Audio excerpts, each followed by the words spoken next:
I can't even think no more. Get right to go down, then go more down, then we can keep it lit.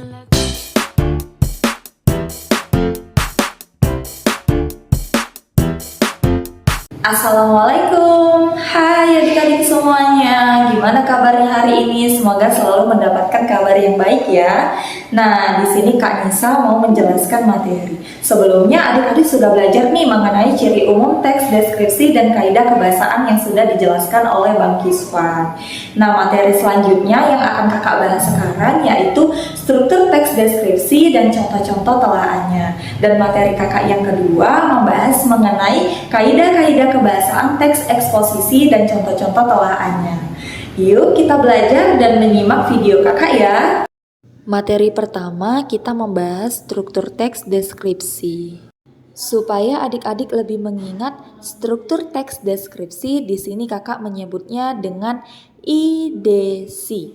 I, identifikasi, D, deskripsi, dan C, simpulan atau kesan. Identifikasi merupakan bagian yang menjelaskan definisi atau identitas objek. Deskripsi merupakan bagian berisi gambaran umum objek secara terperinci. Simpulan atau kesan merupakan bagian kesan umum atau pendapat dari penulis. Yuk kita membahas contoh menelaah struktur teks deskripsi di bawah ini yang berjudul Pesona Keindahan Pantai Mutun. Pada paragraf pertama, kira-kira termasuk struktur yang mana ya? Nah, pada paragraf pertama merupakan struktur teks identifikasi. Mengapa? Karena pada paragraf ini menjelaskan atau menggambarkan tentang identitas objek yang dideskripsikan. Yang Kakak tandain dengan garis bawah ini masih menjelaskan tentang lokasi pada objek ini dan belum memerincikan. Kita lihat di paragraf yang kedua ini masuk ke dalam struktur deskripsi bagian. Mengapa di paragraf kedua? Karena sudah memerincikan objek tetapi berdasarkan sudut pandang penulis. Objeknya sudah dirincikan. Mari kita lihat di sini yang Kakak tandain. Nah, ini masih berisi rincian-rincian objek ya. Kemudian paragraf ketiga juga masih masuk ke dalam deskripsi bagian. Karena di paragraf ketiga ini juga masih memerincikan bagian-bagian objek. Adik-adik bisa lihat yang Kakak tandain ya, karena itu termasuk poin-poin penting ke dalam struktur deskripsi bagian. Sedangkan paragraf yang keempat berupa simpulan atau kesan. Si penulis di sini menggambarkan atau menyimpulkan mengenai keindahan atau fasilitas yang terdapat di Pantai Mutun. Serta pada bagian ini penulis juga menyampaikan kesan yang dirasakan ketika berada di Pantai Mutun. Bisa kita lihat di sini kesan apa yang bisa disampaikan oleh penulis. Sungguh indah Pantai Mutun ini. Nah, itu merupakan kesan yang dirasakan oleh si penulis. Kita masuk ke pembahasan kedua yaitu kaidah-kaidah kebahasaan teks eksposisi dan contoh telaahnya. Adik-adik, kaidah kebahasaan teks eksposisi ada 6 kaidah kebahasaan. Ada kata teknis, konjungsi kausalitas, kata keterangan kronologis, kata kerja mental, kata perujukan, dan yang terakhir kata persuasif. Mari kita bahas lebih lanjut mengenai pengertian dari 6 kaidah kebahasaan teks eksposisi tersebut.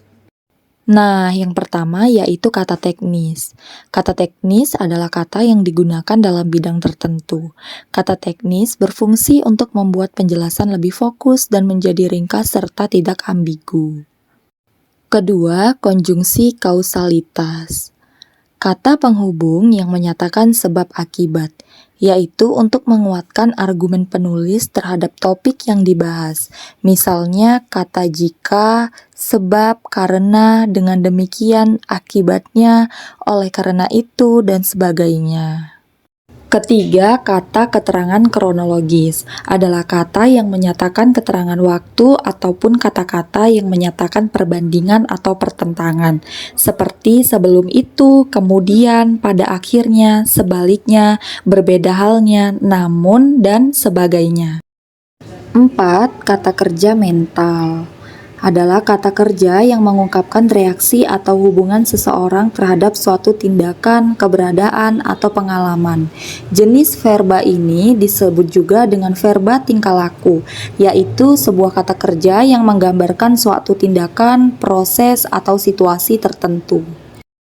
Kelima, kata perujukan adalah kata yang digunakan sebagai pendahuluan sebelum menyajikan data yang menjadi sumber dalam teks eksposisi, seperti kata-kata berdasarkan data merujuk pada pendapat. Yang keenam, terakhir adalah kata persuasif. Kata-kata yang bersifat atau tujuannya mengajak orang lain melakukan sesuatu seperti hendaklah, sebaiknya, diharapkan, perlu, harus, dan sebagainya. Nah, ini contoh menelaah teks eksposisi kaidah-kaidah kebahasaan yang berjudul Pentingnya Meminum Air Putih untuk Kesehatan Tubuh.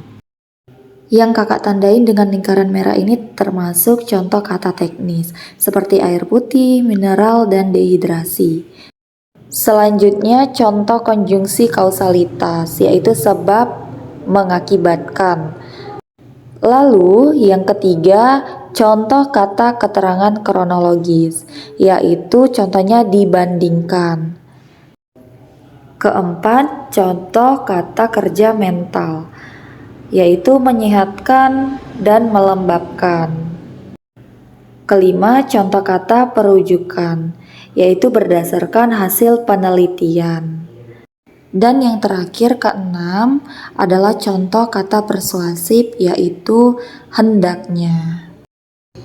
Nah, di sini kakak tandain dengan lingkaran merah dan garis merah tersebut, serta kakak juga buat keterangan di samping agar adik-adik dapat mudah memahami materinya.